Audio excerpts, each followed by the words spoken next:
Ladies and gentlemen, welcome to another edition of World Talks here on TVP World, where every word matters.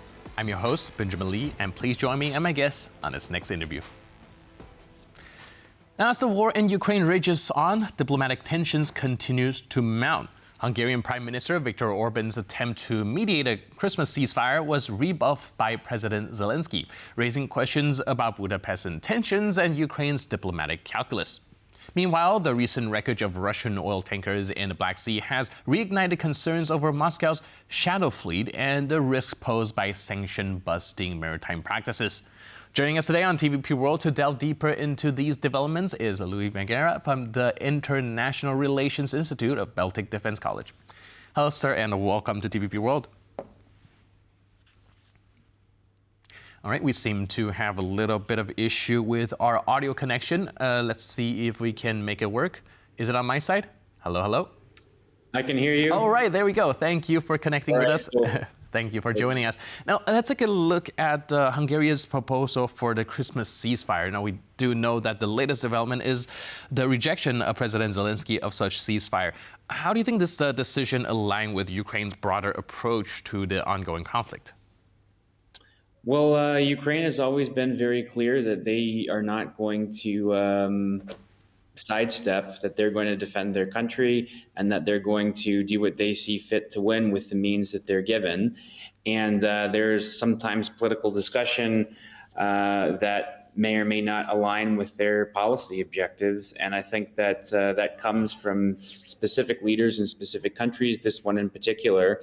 And I think that that's a signal that Ukraine is going to fight both diplomatically and on the battlefield for as long as it takes and as hard as they can, and until the upcoming negotiations when there's a new U.S. administration. Right, like you mentioned, Ukraine's probably trying to strike a balance between military advances and the diplomatic efforts.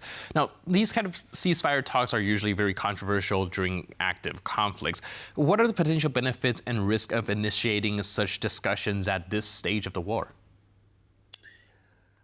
Well, I mean, I think that there's a lot of people probably wouldn't want to admit that, but there's some kind of battle fatigue because each side is fighting in a kind of unstoppable object, immovable force type of situation. Both President Zelenskyy and President Putin don't want to budge. For Ukraine, the survival of their country and the safety of their population is paramount. They want the Russians out and they want aggression to stop. And for President Putin, as days go by, you look at what's happening in the Middle East, you look at what's happening in a lot of places abroad, the cracks are starting to show, and he's trying to hold on for legitimacy for as many people as he can. He could not protect Assad. Assad has fled. And I think that he wants to show force as much as he can because we don't really know what's going to happen at the negotiating table with President-elect Trump, President Zelenskyy, and Vladimir Putin. And there have been rumors that there have been murmurs about what a deal might look like, but I would think that there might not be too much to that because I don't think that they would say that publicly beforehand. And most of the EU, I think, is on the right side of this. And certainly there's now talks about between France and Poland about putting EU military personnel in Ukraine. So I think that as days go by, Putin looks weaker and weaker, and he wants to show force as much as possible. So now it just becomes a diplomatic chess game in advance of January 20th and the immediate aftermath of that, because President-elect Trump did say that as soon as he takes office, he's going to resolve this. Right, diplomatic chess game indeed. And when it comes to the Ukraine's diplomatic calculus, do you think that the rejection of this proposed ceasefire is because Zelenskyy does not want a ceasefire, or is it the rejection of more because it's proposed by Hungarian Prime Minister Viktor Orbán? I think it's more the latter. I mean, Zelenskyy wrote that, we hope that Orbán won't call Assad in Moscow and listen to an hour-long lecture as well. And, I think that he's using this, as I mentioned, the diplomatic chess game, he's highlighting the types of things that he feels that the Hungarian prime minister is doing to the detriment of European security. So I think that that's more a statement of not acting in concert with somebody that is, let's say, towing the line with the Kremlin in such a manner. But do you think this Hungarian ceasefire proposal actually does fit into the broader European diplomatic efforts? Well, that's. I mean, on the one hand, everybody wants a ceasefire, but I think when it comes to right now, just a couple of days over a calendar month before the new U.S. administration takes office, I think that that's, yes, the Christmas season is approaching us, and yes, that's, maybe a little bit of a World War I-esque era ceasefire spirit, but that's not going to happen given the brutality of this conflict and just the sheer nature of aggression that Russia has committed against the Ukrainian people. And so I think that this is just kind of a diplomatic show of a power play on behalf of the Hungarian Prime Minister, considering that they have the presidency right now, and we don't know how things are going to shift. There's a lot of question marks, but there are some known unknowns, or at least somewhat known unknowns that's going to happen in the next couple of weeks. So I think that really they want to wait it out and see what kind of real deal they're going to get that actually means violence against the Ukrainian people and illegal encroachments against their land is going to stop. And then once those negotiations happen with the new U.S. administration, then we'll see how the calculus is changed from there. Right, and I think the Ukrainians also look at Hungarian Prime Minister as someone who is perhaps more favorable when it comes to these negotiations on the side of Russia. Perhaps that also gives them a little bit of reluctance when it comes to working with him specifically. Now, let's turn our attention to the Black Sea. The wreckage of Russian oil tankers highlights the dangers of maritime trade in conflict zone. What are some of the implications of such incidents for regional stability? Well, I've said before that in a heavy land-centric environment, that being the northeastern flank of NATO with the 3 Baltic countries, it's been predominantly land-heavy, and I would argue that it still is, but air and maritime are being paid attention to much more carefully.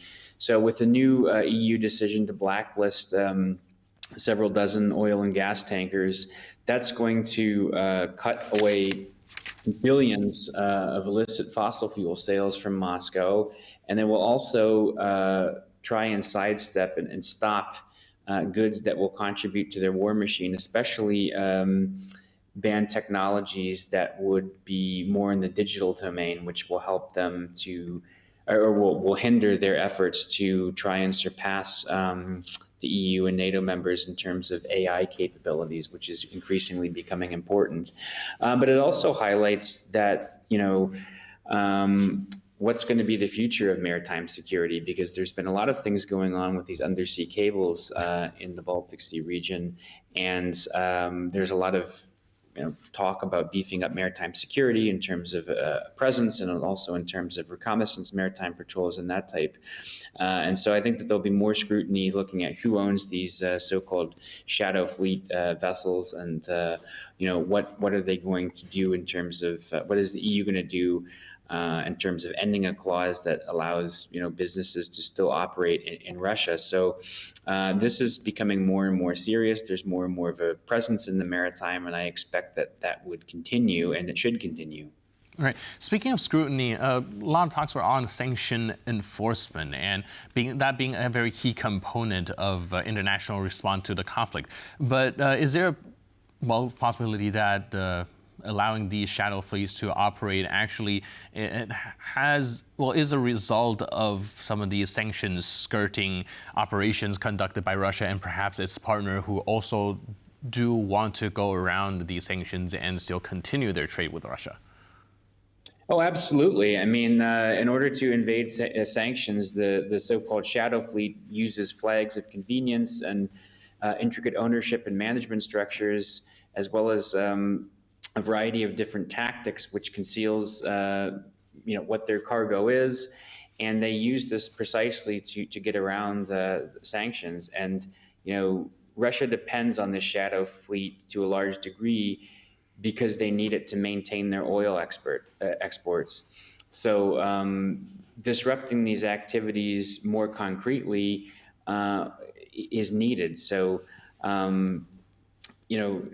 all sectors of the Russian economy were hit by sanctions from the EU and the United States and other like-minded partners abroad. But this time, the goal is really to concretely diminish Russia's capability to finance their own war effort, because the goal is to negatively impact the oil and gas sector, because I think it's somewhere around 60% of Russian export earnings and about 40% of budget revenues. So doing sanctions right now is, sanctions are a good thing. This is the 15th sanctions package. But what we talked about in the first segment of the show, we're just over a month away from a change in U.S. administration, where it has been said so many times that I'm almost certain that it will happen, that the next U.S. president will sit down and bring to the table President Zelenskyy and Vladimir Putin to negotiate. So right now, the goal is to get them into the weakest negotiating position as possible. And I think it comes at a time where Russia was dealt a heavy blow in the Middle East. Mm-hmm. And so leveraging diplomatic chips is key and paramount right now. All right, like I mentioned, it is most important right now for Ukraine to gather all its cards to come to the negotiation table, and we'll have to see how that develops. Thank you so much for your input and insight. I really appreciate it, and thanks for being with us on TVP World. My pleasure. Have a nice afternoon. Cheers. And thank you for watching this edition of World Talks. But for more news, update, and commentary, please stay tuned to TVP World.